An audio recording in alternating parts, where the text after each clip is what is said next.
آل India Muslim Personal Law Board کی جانب سے خطاب جمعہ برائے 2 دسمبر 2022۔ بسم اللہ الرحمن الرحیم۔ مالی معاملات میں اختلاف سے بچنے کا طریقہ۔ نحمدہ و نصلی علی رسولہ الکریم، اما بعد، فاعوذ باللہ من الشیطان الرجیم، بسم اللہ الرحمن الرحیم۔ یا ایہا الذین آمنوا اذا تداینتم بدین الی اجل مسمی فاکتبوہ، صدق اللہ العظیم۔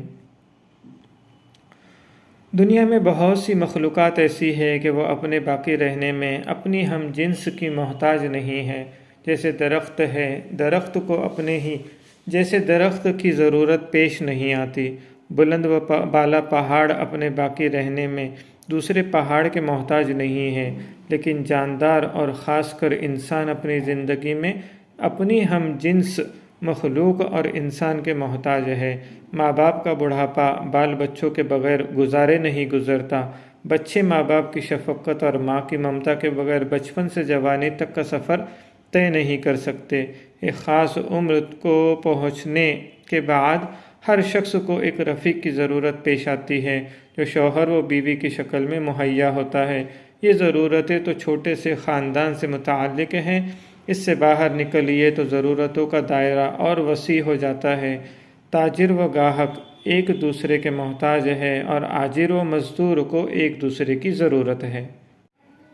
سماج کے 2 یا اس سے زیادہ افراد کے درمیان باہمی احتیاج و ضرورت کی بنا پر جو مالی تعلق قائم ہوتا ہے، اسی کو فقہ و قانون کی زبان میں معاملہ کہتے ہیں۔ معاملات میں بعض دفعہ ادھار کی بھی نوبت آتی ہے اور مہلت کے ساتھ ایک دوسرے کے حقوق ادا کیے جاتے ہیں۔ ایسے وقت میں خاص کر باہمی نزاع کا اندیشہ پیدا ہو جاتا ہے۔ عام طور پر معاملات میں جو اختلافات پیدا ہوتے ہیں وہ بڑی شدت اختیار کر جاتے ہیں، اس لیے کہ مال کی حرص اور مال کے سلسلے میں بخل انسانی فطرت میں داخل ہے۔ ایسے اختلافات محبت کے رشتوں کو کڑواہٹوں میں تبدیل کر دیتے ہیں۔ کینہ و قدورت کی آگ سینوں کو سلگا کر رکھ دیتی ہے، یہاں تک کہ لوگ مرنے مارنے پر اتر آتے ہیں اور قتل و قتال تک کی نوبت آ جاتی ہے۔ یہ اختلافات عام طور پر 2 اسباب کی وجہ سے رونما ہوتے ہیں، یعنی سامنے آتے ہیں۔ نمبر 1 بد دیانتی کی وجہ سے، نمبر 2 معاملات میں ابہام یعنی وضاحت نہ ہونے کی وجہ سے۔ بد دیانتی اور خیانت کے واقعات تو دن رات پیش آتے رہتے ہیں، اس لیے کہ بد دیانتی آج کی دنیا میں جرم کے بجائے آرٹ بن چکا ہے اور بعض لوگ ایسی حرکتوں کو ہوش مندی اور عقل مندی باور کرتے ہیں۔ لیکن بہرحال جو لوگ دین و شریعت سے جڑے ہوئے ہیں، نماز روزے کے پابند ہیں اور اسلامی وضاقتہ رکھتے ہیں، وہ بڑی حد تک اس سے اپنے آپ کو بچائے رکھنے کی کوشش کرتے ہیں۔ لیکن معاملات میں ابہام اور صفائی و وضاحت کا نہ ہونا ایسی بیماری ہے جس میں یہ طبقہ بھی گرفتار رہتا ہے۔ قرآن مجید کی سب سے بڑی آیت سورہ بقرہ کی آیت نمبر 282 ہے، جو آیت مداینت کہلاتی ہے۔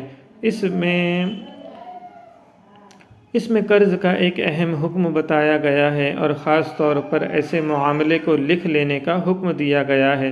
عدہ بن خالد بن حوزہ رضی اللہ عنہ کے پاس خرید و فروخت کی ایک دستاویز تھی جو رسول اللہ صلی اللہ علیہ وسلم نے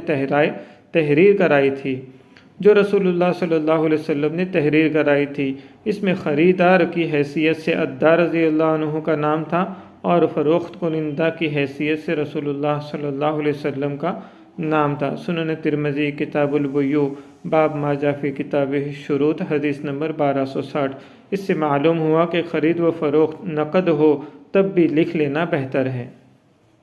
خرید اور فروخت کی ایک صورت یہ ہے کہ قیمت نقد ادا کی جائے اور خریدی جانے والی چیز ادھار رکھی جائے۔ اس کو شریعت کی اصطلاح میں سلم کہتے ہیں۔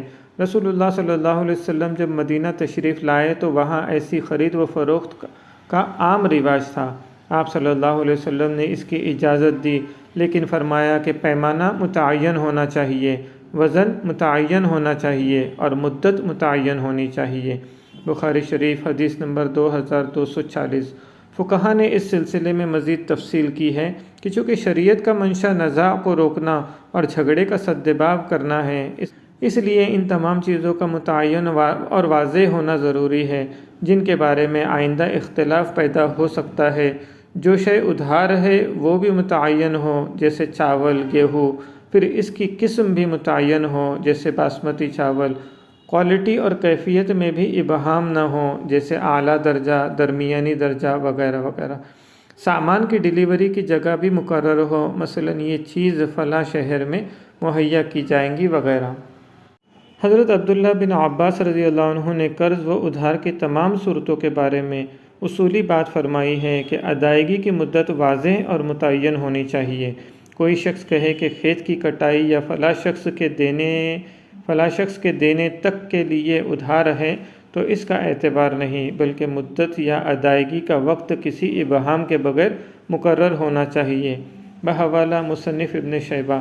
آج کل دارالافتاء، دارالقضاء اور محکمہ شرعیہ میں متعدد ایسے معاملات آتے رہتے ہیں جن میں آپسی جھگڑے کی بنیاد معاملات کا واضح نہ ہونا ہے۔ اس وقت اس کی چند صورتوں کا ذکر مناسب محسوس ہوتا ہے۔ بعض اوقات والد ایک کاروبار شروع کرتے ہیں، اس وقت بچے چھوٹے ہوتے ہیں۔ بچے جیسے جیسے بڑے ہوتے ہیں، ان میں سے بعض والد کے ساتھ کاروبار میں لگ جاتے ہیں، بعض ملک یا بیرون ملک میں اچھی ملازمتیں حاصل کر لیتے ہیں۔ ایسا بھی ہوتا ہے کہ بڑے لڑکے تو کاروبار میں شامل ہو گئے تاکہ تجارت کو فروغ دیں اور اس کی وجہ سے وہ آگے تعلیم حاصل نہیں کر سکے۔ چھوٹے بھائیوں نے تعلیم حاصل کی اور اعلیٰ ملازمتوں پر فائز ہو گئے۔ اب والد کے انتقال کے بعد جب ترکے کی تقسیم کا مسئلہ آیا تو جس بھائی نے کاروبار میں تعاون کیا تھا وہ چاہتا ہے کہ اس کو اس کی محنت کا معاوضہ ملے، اور چھوٹے بھائیوں کا مطالبہ ہوتا ہے کہ ترکہ برابر تقسیم کیا جائے۔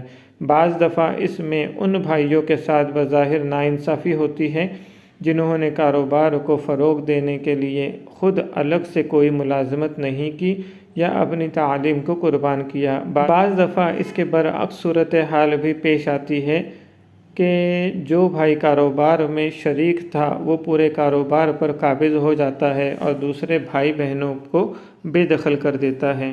اگر والدین بچوں کو کاروبار میں شریک کرتے ہوئے وضاحت کر دے کہ یہ تمہاری حیثیت پارٹنر کی ہوں گی اور تم اس میں اتنے فیصد کے مالک ہوں گے، یا تمہاری حیثیت ملازم کی ہوں گی اور تم ماہانہ اتنی تنخواہ کے مستحق ہوں گے، یا تم میرے معاون و مددگار ہو، الگ سے تمہارا کوئی حصہ نہیں ہوگا، بعد کو چل کر اس طرح اختلاف پیدا نہیں ہوگا۔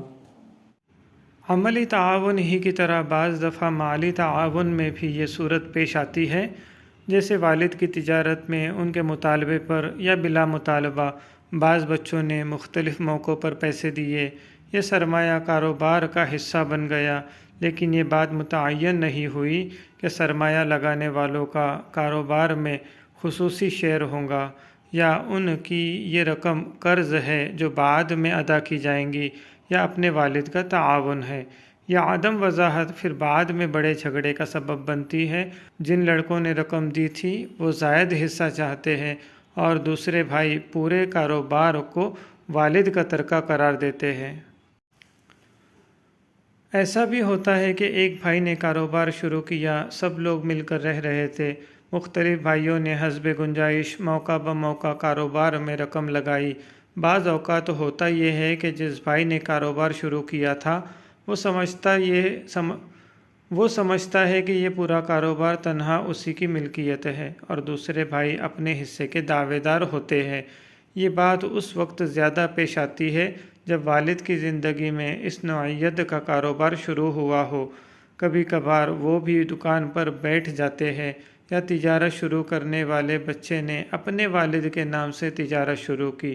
اگر شروع ہی میں یہ بات واضح ہو جائے کہ یہ کاروبار مشترک ہے، یا جس بھائی نے شروع کیا ہے اس کا ہے، یا جن دوسرے بھائیوں نے کچھ پیسے لگائے ہیں یا محنت کی ہے، وہ تعاون ہے یا قرض ہے یا شرکت ہے؟ سوالیہ نشان۔ اور اگر اسی کاروبار سے گھر کے اخراجات پورے کیے جاتے ہیں تو یہ بطور شرکت کے ہے، یا جس کا کاروبار ہے اس کی طرف سے تبرع و احسان ہے؟ سوالیہ نشان تو بعد میں اختلاف پیدا نہ ہو۔ اسی طرح کی صورتحال بعض دفعہ اراضی کی خریداری میں پیش آتی ہے، یعنی زمین کی خریداری میں پیش آتی ہے۔ ایسا ہوتا ہے کہ بعض لڑکے بیرون ملک ملازمت کر رہے ہوتے ہیں، وہ زمین یا مکان کی خریداری کے لیے رقم بھیجتا ہے۔ اب والد نے اس رقم سے اپنے نام مکان یا زمین خرید لی، یا اپنے کسی لڑکے کے نام خرید کر دی جو ہندوستان میں ہے، حالانکہ پیسے بھیجنے والے کا مقصد اس کے لیے جائیداد خریدنا ہے اور والد کی بھی یہی نیت ہے۔ بھائیوں کو معلوم ہے، لیکن جب والد کا انتقال ہوا تو نیت بدل گئی اور اصل صاحب حق کا نقصان ہو گیا۔ اس لیے اولاً تو خود رقم بھیجنے والے لڑکے کو چاہیے کہ اپنے والد پر اس بات کو واضح کر دے کہ اس کی نیت خود اپنے لیے زمین خریدنے کی ہے، اور والد کو بھی چاہیے کہ وہ اس کی نیت دریافت کر کے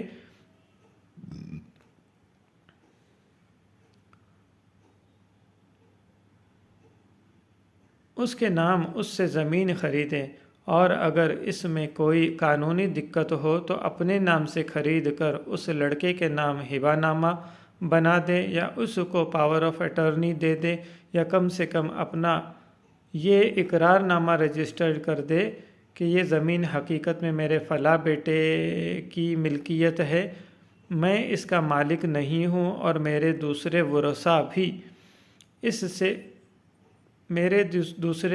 کا بھی اس سے حق متعلق نہیں ہے۔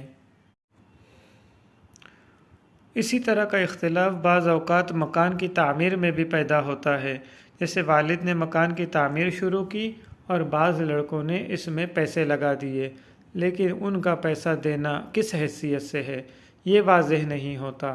بعد میں پیسے دینے والے لڑکے کی خواہش ہوتی ہے کہ اس مکان میں اس کا خصوصی شیئر ہو، اور دوسرے لڑکے پورے مکان کو والد کا ترکہ قرار دیتے ہیں۔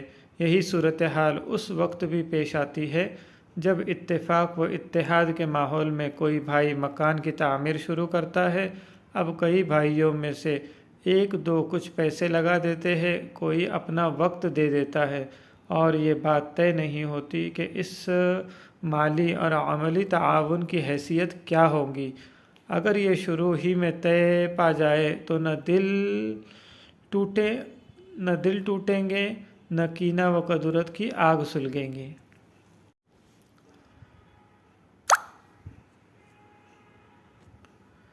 ایک قابل توجہ بات تقسیم میراث کی ہے۔ جیسے ہی مورث کا انتقال ہوا، اس کے ترکے سے تمام ورثاء کا حق متعلق ہو جاتا ہے، اور ترکے میں مرنے والے کی تمام چیزیں شامل ہیں۔ مثلاً اگر ایک لڑکا مرنے والے کے ساتھ اس مکان میں مقیم تھا، اب والد کی وفات کے بعد تنہا اس مکان کو یا والد کی دوسری اشیاء کو استعمال کر رہا ہے، تو اپنے شیئر سے زیادہ حصہ جو اس کے استعمال میں ہے وہ اس کے حق میں گناہ اور حرام ہے۔ پھر تقسیم میں جتنی تاخیر ہوتی جاتی ہے، الجھنیں بڑھتی جاتی ہے، اور اختلاف کے مواقع بھی پیدا ہوتے رہتے ہیں۔ اس لیے شریعت کا مقرر کیا ہوا اصول یہ ہے کہ مرنے والے کے گزرنے کے بعد جلد سے جلد 1-2 دنوں کے اندر تمام ورثاء بیٹھ کر شریعت کے حکم کے مطابق اپنے حصے تقسیم کر لے، اور اس تقسیم میں ہر چیز کو شامل کرے، کیونکہ قرآن مجید میں ترکے کے لیے ما ترکہ کے الفاظ آئے ہیں، یعنی مرنے والا جو بھی چھوڑ جائے۔ اس لیے گلاس اور پلیٹ بھی ترکے میں شامل ہے۔ ہاں، اگر مرحوم کی بعض اشیاء کے استعمال کے بارے میں ورثاء کا اتفاق ہو جائے کہ یہ چیزیں فلاں کے استعمال میں رہیں گی تو حرج نہیں ہے، کیونکہ یہ دوسرے حقداروں کی طرف سے اس کے حق میں ہبہ ہے۔